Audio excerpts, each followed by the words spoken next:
Right. So we got some listener questions, Yeah. and they're pretty interesting this time. Yeah. Yeah, they're kind of all over the place. One's about like how the internet even started. Right. And then the other one is all about like these DDoS attacks, like totally different. Yeah. But we're going to do a deep dive today, and you'll see how they're kind of Yeah. related. Oh, cool. Yeah. So let's start with the DDoS attacks, I think. Yeah. You sent a video, and it explained it pretty well. They use that analogy of like a traffic jam Right. with like a website. So it's like all this traffic is going to one website, and it just gets completely overloaded and can't handle Like it. a highway. It's just like a highway. Yeah. Exactly. It's easy to think of it as just like a technical thing. Right. But they had this example in the video of like city council services that got disrupted by one of these attacks. And it really kind of showed the real world impact. Yeah. It's not just Theoretical. Yeah. It can really mess things up. they can really mess things up. So Yeah. what I was curious about is like, why? Why would someone do this kind of attack? Well, I mean, some people just want to cause chaos, right? But a lot of times it's more strategic than that. Okay. So you can imagine someone launches this attack and then they're like, hey, if you give us money, we'll make it stop. Like a ransom. Yeah. Digital extortion. Oh, wow. And then there are also politically motivated attacks. So Yeah. you have hacktivists who want to disrupt a government or an organization that they oppose. But then there are also times when a DDoS attack is really just a distraction. Take It's off. a smokescreen.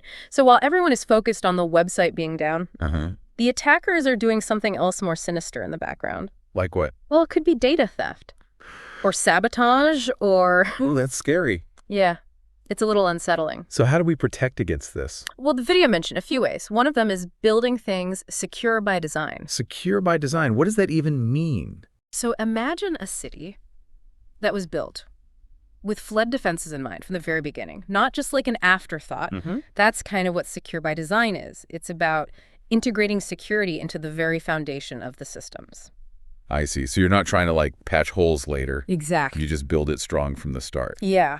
Okay. Yeah. But you can't just build it strong and then forget about it. No, you need to. Think of it like fire drills. Oh, okay. You practice what to do before the emergency. Right. So you need to have these incident response plans in place, detailed steps. That everyone knows about what to do when an attack happens. If an attack happens, you know who to call. You know what to do. Exactly. Okay. But Yeah. what about like Yeah. the basics? Right. Those are It's- still yeah. important. Like Are passwords. Strong passwords, updating your software, all that stuff is still super important. Don't get lazy. Don't get lazy. Okay.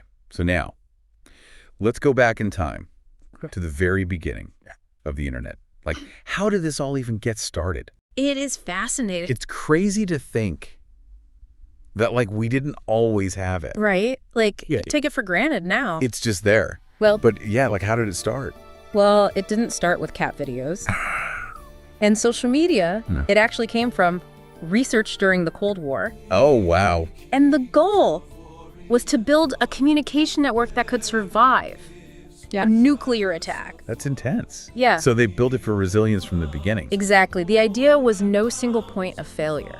So Yeah. if one part of the network went down, the information could still get through through other routes. I see. So it's like the opposite of a DDoS attack. Yeah. Instead of everything go to one place, it's spread out. You got it. That decentralized structure is the internet's greatest strength, but it's also its biggest weakness. Oh, so? Well, it makes it really resilient, but it also makes it vulnerable to those DDoS attacks because each of those connection points is a potential entry point for an attacker. So they were trying to make it strong, but they made it vulnerable at the same time. Kind of a double-edged sword. Yeah.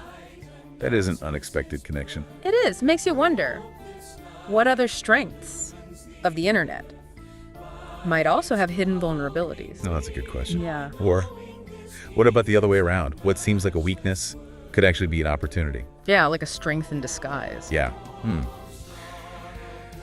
Well, today we went from learning about how hackers can exploit the internet to seeing how it was designed to survive a nuclear attack. It's crazy. It's kind of crazy. It's come a long way. Yeah. So like Never if started. internet's design can have such a big impact on its security, then what else about its architecture might be influencing the digital world?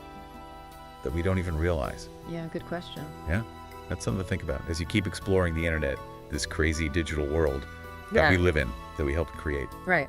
It's wild. All right, well, that's it for our deep dive today. Thanks for listening. See ya. See ya.